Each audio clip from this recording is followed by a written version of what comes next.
Hi, everyone. Thanks for joining us for episode 19, part 2 of the XDR series, Ask the Howlers.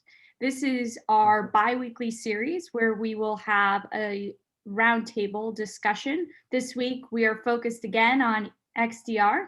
Before we jump into things, just to give you guys a little bit of background, my name is Stacia Tympanick. I am a solution engineer within VMware Carbon Black. I'll pass it over to you, Craig, to introduce yourself. Hi, thanks, Stacia. I'm Craig Savage. I work for VMware IT. Effectively, I technically work for Brad Doctor, who's going to introduce himself in just a second. And I look at how can we, as VMware, using our VMware products, best help our customers understand how to take those forward. Brad. Thanks, Craig. Hey, everyone. Great to be here. I lead security architecture and engineering for VMware. I've been here since about 2014, and my team's mission is to secure the company itself. So we like to describe it as if it's got an IP address, then one of us is going to be responsible in some fashion. So thank you. Awesome, guys. All right. So in terms of jumping right into it, right, when you think of XDR, it's become quite a buzzword in the industry. What do you guys think of when you hear XDR? How do you define it? Craig, I'll start with you. So XDR, well, let's be honest, the first thing I think of, especially with everything that's going on in the world at the moment, I think of extremely drug resistant, which is the medical term that actually owned that three-letter acronym way before IT decided to reuse it. I think of it in the IT space, in the information security space, as kind of the concept where you are tracking, monitoring telemetry data, detection results, if you like, across the end user compute space, the on-prem network space, your storage, your servers, your cloud provided services, all that kind of, it's the kind of dream of tracking everything, if you like. Brad? Yeah, I'll add to what Craig said. I think ultimately XDR is what SIM wants to be and is trying to be, and XDR kind of describes that North Star, if you will. Observability, telemetry, all the buzzwords to get more data into a SIM makes sense because it is necessary in many cases, but making use of it is where XDR really comes in to really focus in on what matters and highlighting what's maybe unusual versus an old school kind of like a signature match kind of thing, thinking more like a behavioral kind of an outcome, something along those lines. It's interesting you bring that up because one of the things that I read when I look at like the Gartner report on XDR is that they talk about this idea that, to your point, XDR is what SIM products and SOAR products tried to be, but it said, the problem with SIM is that those tools are not always deployed or they're incomplete implementation. And I can't help but think, well, what makes XDR any different that they won't run into that same hurdle? I'm curious your thoughts. Do you agree with that? Do you disagree with that? Or see advantages that XDR would have to avoid those same pitfalls? Yeah, I agree. XDR, a lot of what I've seen in the market from what I've looked at has been as a service. So SaaS services. I think that's reason number one why you're more likely to be successful with XDR than you would be with typical trying to make your SIM do it, I guess you could say. And the SaaS services have very specific requirements, and the companies operating these have very specific outcomes to get you onboarded to make sure you're successful. So if there's something that's really different, it's a subset of SIM focused directly on the risk, turned up in a way that the vendor as well as the company or customer agrees is done properly. What do you think, Craig? So I think there's truth in that. I think certainly from what you said there from the Gartner report, Stacey, is yes, you're going to hit exactly that problem and probably much bigger internally if you try and do it yourself. To the exact point Brad was making, the biggest hassle we all have, in every company is detection costs money, right? The more stuff you detect, the more stuff you put into your logging pipeline, you put into your SIM tool. Somebody's got to transfer it across the network. Someone's got to store it. Someone's got to do something with it. So it requires all the main components of cost in IT, if you like. And yes, SaaS has promise, but what SaaS is doing, if you like, is narrowing that scope to keep the cost down. Yeah, so it's not to detect everything, it's to detect very specific things. and so you're placing your bets, if you like. It becomes, as Brad said, it's a risk exercise. You're kind of looking at probability at that point, or what's the highest probability things? Okay, we'll monitor that. So yeah, it's kind of, where do you want to place your bet? I kind of related to when the first iPhones came out and iPods, there were these small little devices and it was make it bigger, make it bigger, make it bigger. And now we're at the point where like, make it smaller and smaller and smaller, right? And it feels the same way with the industry and the way it's moving. Back when we sold our Chrome Black App Control products and EDR products standalone, it was, no, you want a separate agent because you want best of breed in every area of your security stack. And then we've seen that there's hit that fatigue point where people say, if you say agent, I will end this Zoom call so fast because no one wants another agent. Now we all are trying to swing to this, hey, I want a platform that's all encompassing and has everything that can help me consolidate my stack down. Are there, I just want some honest feedback. My only concern with that is now you risk putting all of your eggs into a single vendor's bucket, do you not? I think you risk that at any rate with the SIM vendor, whoever that vendor may be, whether it's on-premise or not. I think, when you look at the inputs to an XDR, they're really focusing on what's happening at the endpoint, what's happening on what's left of a network, right? And maybe, I guess in most cases, everyone still has a legacy network. But they're really focused on the risk. What gives you the most bang for the buck? And how can they give you the most value as a result of that? And, it certainly works. I mean, anytime you're going to simplify and focus on just a couple things, you're going to hopefully be more successful. Certainly your chances are better. And I think that shows with XDR, actually. I do believe that. It's certainly something we've seen at VMwares this year. We had that approach of best of breed, and we radically consolidated down. And our kind of whole remit there was, we want stuff that plays nicely together so that our people can use it better and more advantageously to the rest of the stack.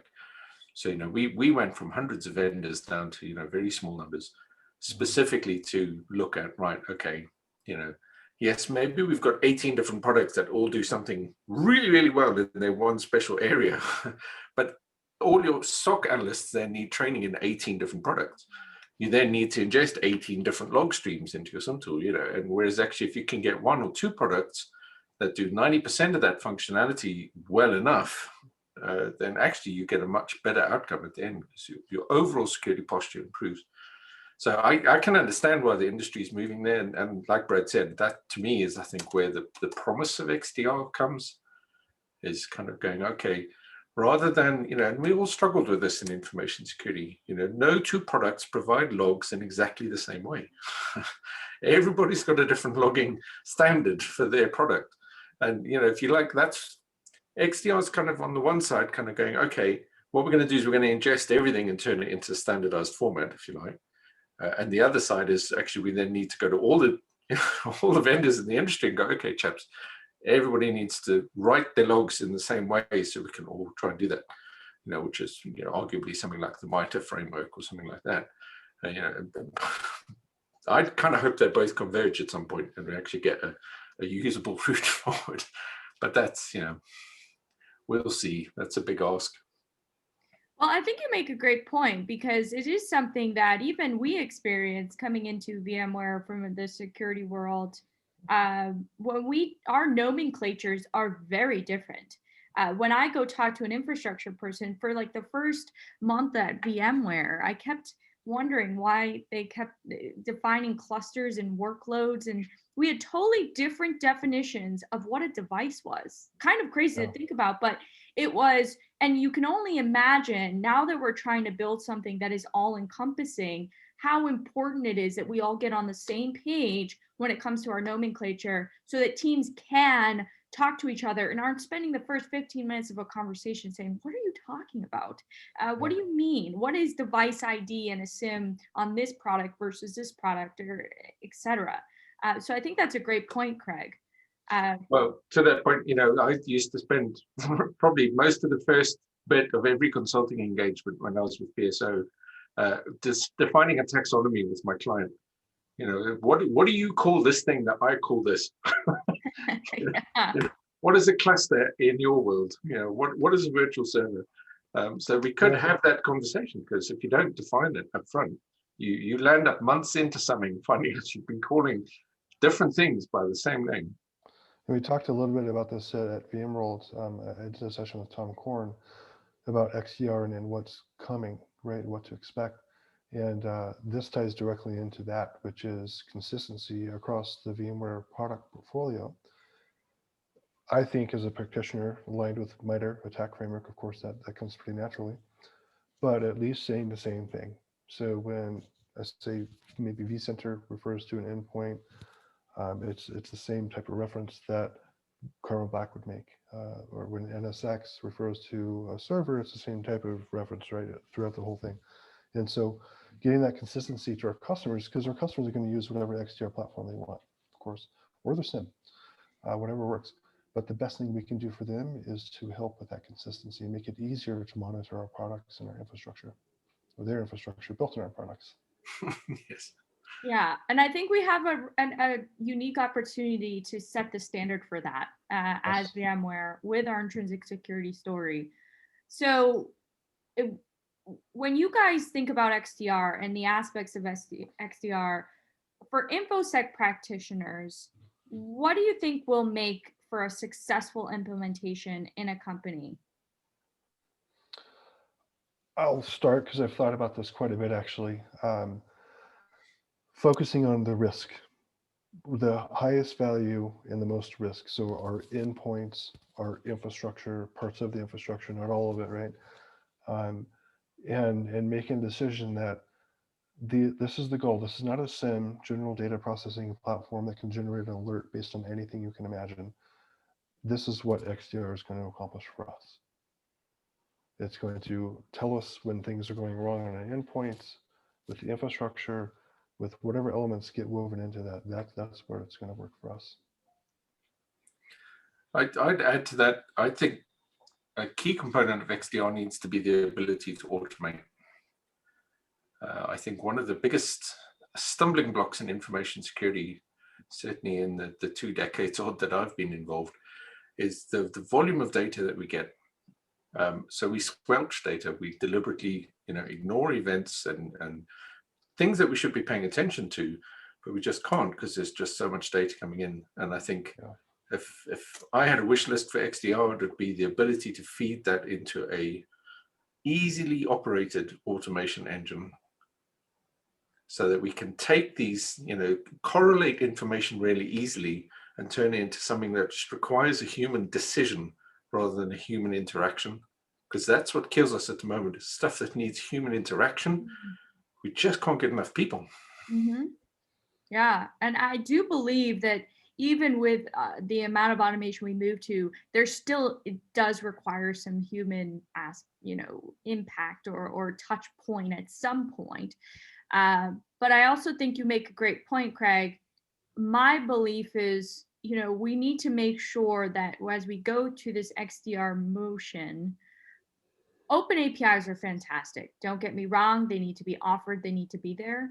But I also think it's important that we ensure that there's a lot of that integration that's a lot more straightforward, that it's a lot more, hey, it can be done through the UI, that it's not reliant on you having someone on deck that can build all of the integrations.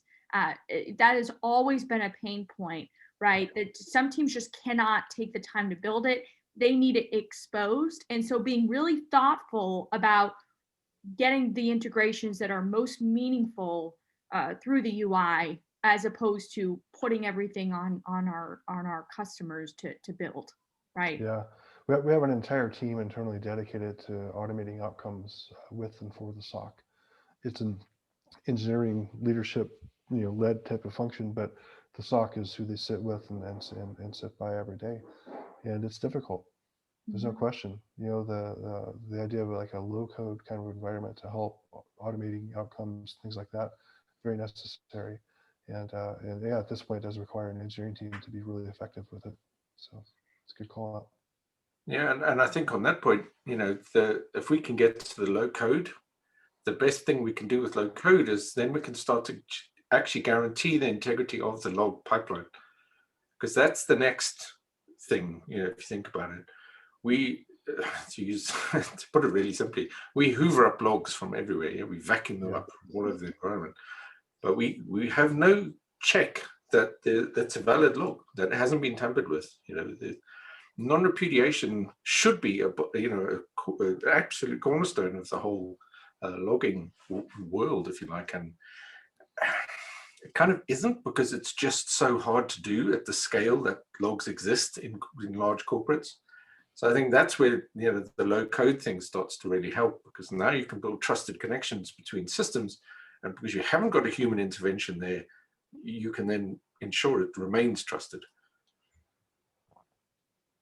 Absolutely. And going back to your point, Brad, so this could be a whole episode in and of itself, but we always hear people talk about risk, right? But when you get down pen to paper, what that actually looks like, how do you actually define that? It starts to become blurry. And I just want to throw something out there. I was listening to a podcast the other day with a CISO on there who mentioned that they actually measure their risk based on their cyber insurance. So, they go in basically to their cyber insurance, and the underwriters want them to do a huge presentation on, show us all the skeletons and give us an idea of what's going on, and then basically build their quote off of that. And what these folks do is use that and assess it against what are other folks in our industry seeing with their cyber insurance in mind. And that was like the first time in a while that I heard someone actually give me a concrete way of how they measure risk in their environment. So my question to you, do you have a concrete example of somehow of how you measure risk literally at VMware? Yeah. I wouldn't go so far as to say it's quantified to the level of an insurance quote in that example, but very risk focused based on outcomes. We test, and we test often. We test every day, networks, endpoints, servers, systems, containers, whatever it is. And we address the risks that are found as quickly as possible. We also architect from the get-go good environments, right? In fact, I actually want to reduce the investment in detective controls and subsequently increase the investment in good architectural outcomes, because that's where you have lasting value. In a number of situations or things I can point to at VMware where we've done that. Distilling it into a number for an insurance quote, as a practitioner, that's an interesting way of going about it. I'd love to know more about that. Yeah. I think certainly at a high level, that's probably got some value. I think, from a day-to-day operations, take the three components of risk, if you like. You've got impact, probability, and likelihood. Now, the biggest problem with that, and the industry's seen this recently, if something was previously very unlikely or very improbable, it sways the risk score. So actually, I think something we're looking at the moment is, as Brad kind of alluded to, is we're looking at actually what's the impact. What would happen if this occurred? What would happen if XYZ occurred in our environment? Yeah. And then we can look and kind of go, okay, should we do something about that? Is it like completely unlikely? It relies on aliens invading or something, or is it possible? Is it possible in the world as it exists today, or could exist in the next couple of years? If so, then we need to give consideration to doing something about that. So I think that's kind of how our risk perspective has kind of moved slightly, if you like, is previously very likelihood probability based with an impact score, and I think now much more of an impact score with a likelihood probability viewpoint on it, if that makes sense. Typical operating model for risk for most organizations is keep the bad things out as much as possible. And if they get in, then it's a response to recover, kind of exercise. To what Craig is alluding to, when something can show up on the network and do damage, that's the new risk model. It happens. It's happened. And it changes so much from how you operate and how you have to proceed and look ahead. It's fascinating, right? That's the great thing about InfoSec is it's a moving target and it's never a dull moment. So, yeah. I always joke that security is a verb. It is not a noun. It is something just like cooking or any other hobby, right? It takes practice and practice, and it's never complete, if you will. That's right. Journey. So, yes, absolutely. And Brad, you brought up, another good point about, and something we hear, but I don't think we really take time to process, right? There are two approaches. There's the detective approach and the protective approach. And folks will sometimes go down a rabbit hole of, well, we just want to collect and see everything. But what if we could reduce the amount of alerts that you even see because it's just been prevented to begin with? Not to say detection's not valuable, absolutely is and critical. But to your point, I was talking to someone the other day about their container strategy, and they do image scanning, and they said we get a ton of alerts, and the problem is these container lives are so short that by the time, if I actually really responded to that alert and put it in place, that container life might be over, end of life, if you will. And so they mentioned, if I could just proactively do this before we get to that runtime cycle, I would be saving a lot of time from dealing with these reactive alerts, if you will.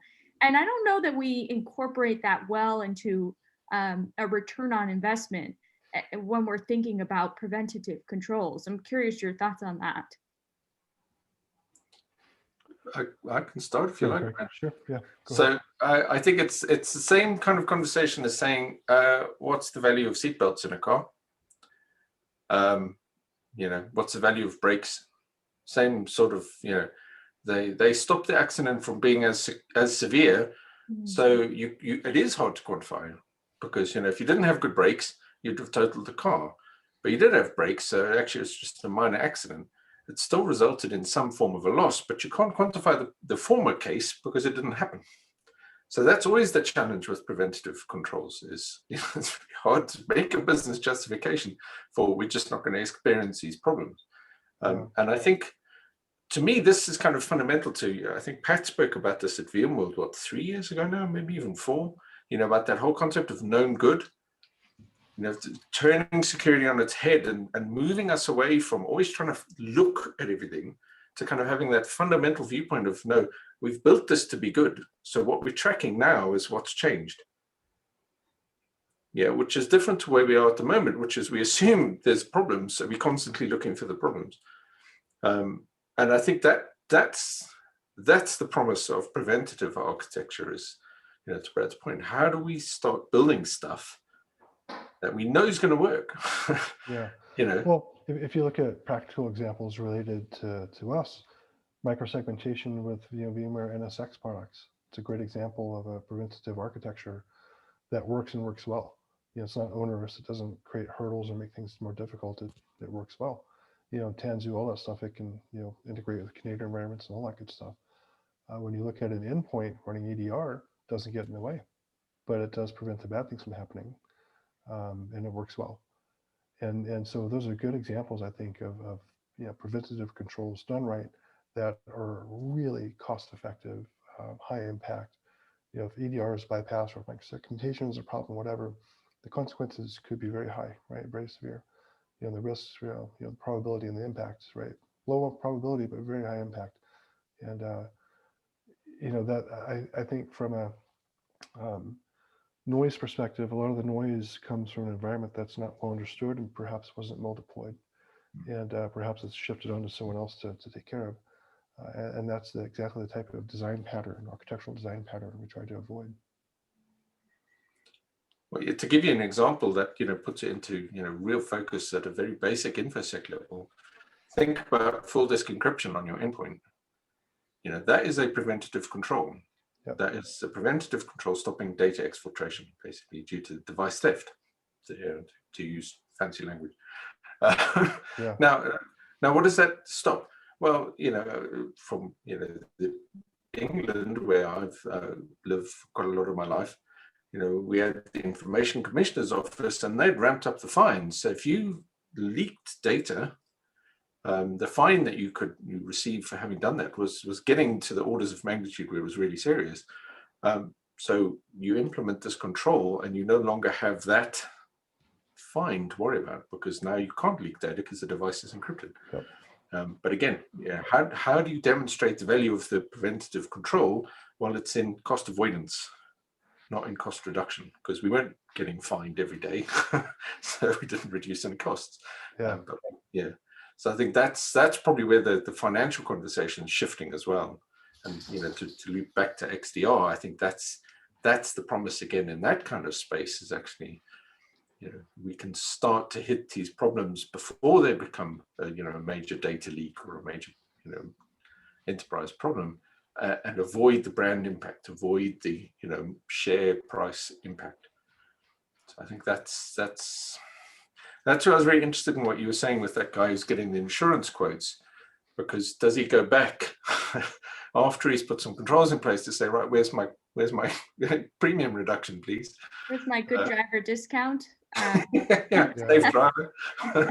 Which, not to keep on the car continuous, but I also my hope with XDR is that you have enough context from other tools to build a better, more encompassing alert, right? That maybe, hey, this is an alert, but based on the user or the device or the network data we have, it's not as severe. And because we took all of those things into account, as opposed to a single source or single event from one of those tools, that maybe we can help either, kind of auto solve some of them, or make sure that ones that, hey, not only is this event happening, but it's happening on this type of device, with this type of user and this type of location. Yeah. Now that needs to come up to a larger, a higher severity alert. That's what I am hoping to see in the XDR realm, if you will, over the next 12 months. Yeah, to borrow from radio, signal to noise ratio, right? More signal, less noise, and then context, adding the context. If you can get high signal with high context, you're doing it right, whatever it may be, I guess, especially XDR. Yeah, if your airbag just shot off, or if my car just did the auto brake, kind of without any context, that would be quite alarming. I'd have many black eyes, literally. But all right, so this was awesome conversation. And now it's time for the most important thing, which is the bonus question. I do this every session. It's just a random question. And it is, if you were left on an island and could only eat one food, what would it be? I will give you mine first, which would be a quarter pounder with extra pickles from McDonald's. Brad, very serious, off to you. That's very meat, simple as that. I guess I'll say ribeye. Ooh, bone in or bone out? Either way is great. Oh, wow, not picky. Yeah. All right, you must not have a furry four-legged dog that eats bones at home, because once you do, you have to get the bone in every time. True. Craig? One food. Well, I mean, the thought of extra pickles has made me not hungry, I must be honest. Pickles. What is it with you guys and pickles? Seriously. But no pickled onions. I don't understand. Is it one food type or one specific food? Either or. I'm open. I'm flexible. You're flexible. Okay. Cheeses. I like cheese. Oh, man. Nothing like a good brie. All right. Hopefully be on the same island as bread, and then we could have cheese steaks. And There you go. You could do a lot of things with cheese. That's a very good point. You can only do so many things with quarter pounder.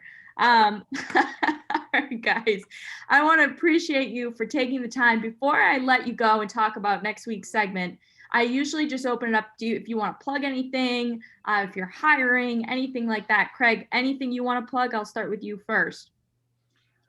We will hopefully have some VMworld sessions this year. We always try, and please, if you want to learn more about how we're doing security at VMware, we have a whole VMware on VMware program.